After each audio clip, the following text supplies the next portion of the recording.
അവൻ സിനിമയില് ഇതിലൊക്കെ അഭിനയിച്ച ആളല്ലേ, രാഷ്ട്രീയത്തിനെ കുറിച്ച് ഒന്നും അറിയില്ല. പീഡനം ഒരു സ്വകാര്യതയാണ് എന്നൊക്കെയാണ് പറഞ്ഞിട്ടുള്ളത്. അതിനോട് തീരെ യോജിപ്പില്ല. സ്ത്രീ വിഷയങ്ങളിലല്ല എപ്പോഴും പ്രശ്നങ്ങൾ, അത് അവർക്കൊരു അടി തന്നെയാണ്. ഈ നേതാക്കന്മാരൊക്കെ പെൺകുട്ടികളെ ഓരോന്ന് പ്രലോഭിപ്പിച്ച് കൂട്ടിക്കൊണ്ടുപോയി പീഡിപ്പിക്കുക.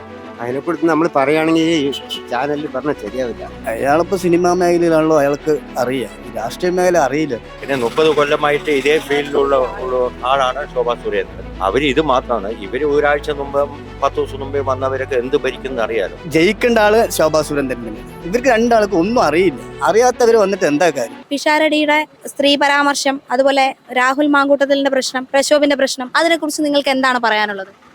അതിനെക്കുറിച്ച് നമ്മൾ പറയുകയാണെങ്കിൽ ഈ ചാനലിൽ പറഞ്ഞാൽ ശരിയാവില്ല. അത് അത്രയും മോശമാണ് അവരുടെ പെരുമാറ്റം.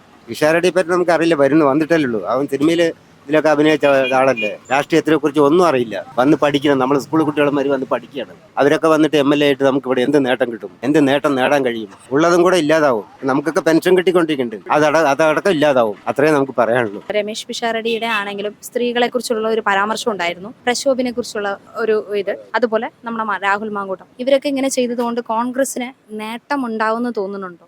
ഇല്ല, ഒരിക്കലും ഇല്ല. സ്ത്രീകൾക്ക് എതിരായിട്ടുള്ള പ്രവർത്തനം ചെയ്തതുകൊണ്ട് അത് വരാൻ വഴിയില്ല. അവർക്കത് നഷ്ടം തന്നെ ഉണ്ടാവുള്ളൂ. UDF ആണല്ലോ ഭരണത്തിലുള്ളത്. അവര് ഇവിടെ ഭരിക്കുന്നതുകൊണ്ട് നമുക്ക് എന്തെങ്കിലും മാറ്റങ്ങൾ ഉണ്ടായി? ഇല്ല, ഇവിടെ ഒരു പ്രത്യേകിച്ചൊന്നും മാറ്റങ്ങളൊന്നുമില്ല. എപ്പോഴും പ്രശ്നങ്ങളല്ലേ ഉള്ളൂ. സ്ത്രീ വിഷയങ്ങളിലല്ല എപ്പോഴും പ്രശ്നങ്ങൾ, അത് അവർക്കൊരു അടി തന്നെയാണ്. ഒന്നാമത് കോൺഗ്രസിൽ വന്നിട്ട് പുറത്തുനിന്നുള്ള ഒരു വ്യക്തി, രണ്ടാമത് ഈ രാഹുൽ മാങ്കൂട്ടത്തിന്റെ പീഡനം, രണ്ടാമത് പ്രക്ഷോഭിന്റെ പീഡനം, ഇങ്ങനെ നടക്കുന്ന കോൺഗ്രസ്സുകാർ അല്ലെ ആരാ വോട്ട് ചെയ്യുക? ഈ പീഡന കേസ് പെണ്ണുങ്ങൾക്ക് ഇപ്പോൾ വഴി നടക്കാൻ പറ്റാത്ത കണ്ടീഷന്. കാരണം ഈ നേതാക്കന്മാരൊക്കെ പെൺകുട്ടികളെ ഓരോന്ന് പ്രലോഭിപ്പിച്ച് കൂട്ടിക്കൊണ്ടുപോയി പീഡിപ്പിക്കുക. ഇനി എങ്ങനെ ഇവരിനൊക്കെ അടുത്ത് നമ്മൾ വിശ്വസിച്ച് കൂടെ പോവുക? അത് പറയണം. പിന്നെ എന്നമാർക്ക് പറഞ്ഞു കഴിഞ്ഞാൽ ഭക്ഷണത്തിന്റെ കാര്യങ്ങൾ മാത്രമേ അറിയുള്ളൂ, രാഷ്ട്രീയത്തിന്റെ കാര്യം അറിയില്ല.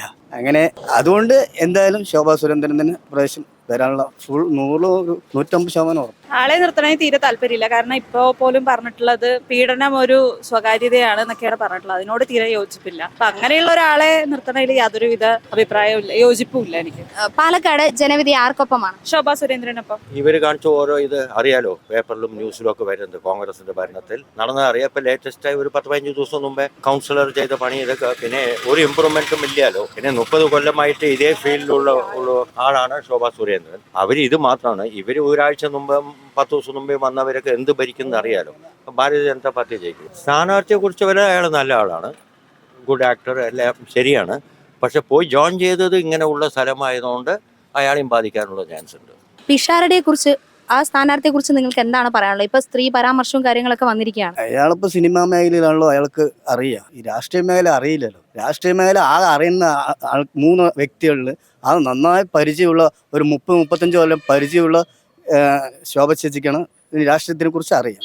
അങ്ങനെ അറിയുന്ന സമയത്ത് ജയിക്കേണ്ട ആള് ശോഭാ സുരേന്ദ്രൻ തന്നെയാണ്. ഇവർക്ക് രണ്ടാൾക്കും ഒന്നും അറിയില്ല. അറിയാത്തവർ വന്നിട്ട് എന്താ കാര്യം? ഒന്ന്. രണ്ടാമത് നമ്മുടെ പാലക്കാട് ഭരിക്കുന്നത് BJP ആണ്. ഒരു MLA കൂടി വന്നു കഴിഞ്ഞാൽ കുറച്ചും കൂടി നല്ല കാര്യങ്ങൾ നമുക്ക് പാലക്കാട് വികസനത്തിന് കൊണ്ടുവരാൻ പറ്റും. എല്ലാ കാര്യങ്ങൾക്കും കൊണ്ടുവരാൻ പറ്റും. തന്നെയാണ് മെയിനായിട്ട്. രമേശ് പിഷാരടിയും ഈ കോൺഗ്രസ് ആൾക്കാരും ഇപ്പോൾ കുറച്ച് 5 വർഷമായിട്ട് ഇപ്പോൾ ഈ സ്ത്രീകളിനെതിരെ ആക്രമണങ്ങൾ കൊണ്ടുവരുന്നതാണ്.